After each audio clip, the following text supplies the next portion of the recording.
Mr. Paul Charney, who is the chairman of the Zionist Federation of Great Britain and Ireland. So, Paul, the ceasefire is holding. So why did you decide to go ahead with the rally? We are here to stand up for Israel's undeniable right to stand and defend itself. But we want to see a long-term solution. We want to see peace. We're here to stand up and call on the entire Middle East and for the UK citizens to support us in getting rid of fundamentalist Islamist ideology, Hamas. Without Hamas, the moderate Palestinians and moderate Israelis can come together and build a lasting peace. We need to understand if there is no Hamas, there is peace. So we are here to stand up for Israel and to stand up for moderate Palestinians who are also undeniably suffering during this process. And together we can say no to Hamas and have a peace, an everlasting peace. So Hamas is clearly designated a terrorist organization by most Western countries. But what would you say to people who would point out that even the UN chief, the UN Secretary General, has said that if there's a living hell, it is the lives of children of Gaza? He criticized the IDF heavily for bombing Gaza. What would you say to that?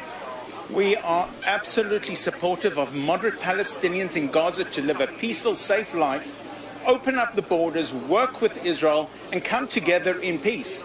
But you cannot live with an organization that calls for purely not just the destruction of all of Israel, and it calls for the fundamentalist ideology of Palestinians in Gaza to suffer and to fight and to bring arms and to cause terrorism, not just on their own people, but the people of Israel.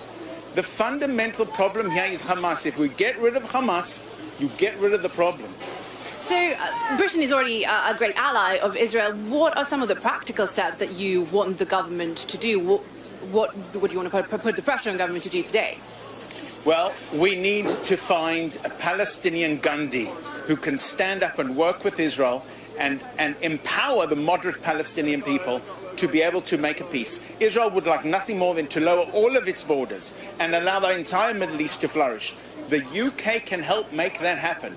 You need to empower the Palestinian local people, and you need to deny the oxygen that Hamas gathers every time it causes this problem. We need to be able to differentiate between what Hamas is saying and what the moderate Palestinian wants. And Israel are desperate for peace. Israel has shown it can make peace. It gave up land for peace with Egypt, with Jordan, and has made peace with a number of Arab nations around the world. Give peace a chance, but we need a Gandhi of the Palestinian people to arise and deny Hamas oxygen. So, Paul, you yourself, if I'm not mistaken, are a former IDF lieutenant. So what would you say to people who point out that while, there have been casualties on both sides of this conflict and every life lost is regrettable, it has been disproportionately the Palestinian people who have died? Disproportionate is the amount of rockets that Hamas are sending directing at civilians in Israel from civilians in Gaza. What is not disproportionate is the response. Israel only targets the rocket launchers and the Hamas militants. It doesn't target anything else. And it's unfortunate that Hamas has to use schools and hospitals to launch its campaign and create those as military targets. Get rid of Hamas, get rid of the problem. And just one quick, last, very important question. There's been a lot of anti-Semitic attacks that we've seen recently in the UK. I've noticed that you've asked people not to carry any identifiable signs such as Israeli flags to this rally. How much fear is there nowadays in the British Jewish community?